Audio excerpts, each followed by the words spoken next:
सुन रहे हैं शशधर द्वारा लिखित और संकल्प रस्तोगी की आवाज में कहानी द स्नाइपर सीजन 2 एपिसोड 6 उभरते जम।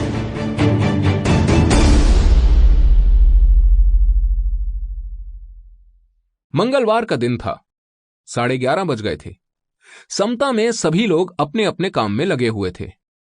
अचानक चैताली अपने केबिन से बाहर आई और सबका ध्यान अपनी ओर आकर्षित किया। अनुजा भी अपने केबिन के बाहर आकर समता के बाकी एम्प्लॉइज के साथ उनके सामने खड़ी हो गई। वो अभी अभी कोर्ट में कुछ डॉक्यूमेंट सबमिट करके आई थी। चैताली ऐसी मीटिंग्स बहुत कम बुलाती थी। अभी कुछ ही मिनटों में एक बहुत बड़ी एक्ट्रेस यहां आने वाली है। मुझे पता है कि हमेशा की तरह आप सभी अच्छे प्रोफेशनल्स की तरह बर्ताव करेंगे। यह कहकर वो 1-2 सेकंड रुकी। पर आज मैं आपसे एक और रिक्वेस्ट करना चाहती हूं।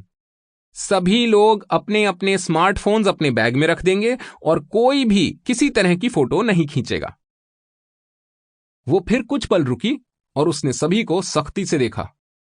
देखिए भाई, मैंने उन्हें जबान दी है कि कोई भी अपना कैमरा इस्तेमाल नहीं करेगा, तो मेरी रेपुटेशन अब आप लोगों के हाथ में है।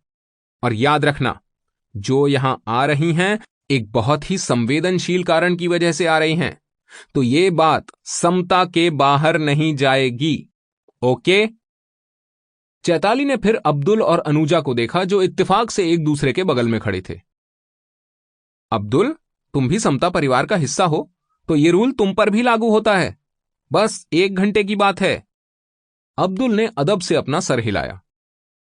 अनुजा, मीटिंग के समय तुम मेरे साथ रहोगी, तो प्लीज अपना बाकी काम कुछ देर के लिए पोस्टपोन कर देना। जी चैताली। कुछ 5 मिनटों बाद मशहूर यंग एक्ट्रेस मिनी कपूर वहां आई। कई लोगों ने तो उसे पहचाना ही नहीं, क्योंकि उसने एक काला बुर्का पहना था और सिर्फ उसका चेहरा दिख रहा था। उस पर से उसने बड़े काले ग्लेयर्स भी पहन रखे थे। चैताली ने दरवाजे पर ही उसका स्वागत किया और उसकी पीठ पर हल्के से हाथ रखते हुए वो उसे अपने केबिन में ले गई। अनुजा भी उसके पीछे पीछे चली गई। उनके अंदर जाने के बाद ऑफिस में खुसुर-फुसुर शुरू हो गई। मिनी कपूर ने हाल ही में 200 करोड़ वाली फिल्म्स में काम किया था। इसके अलावा उसने तेलुगु सिनेमा में भी कई फिल्में की थी और वहां की हॉटेस्ट हार्ट थ्रॉब मानी जाती थी। Sample complete.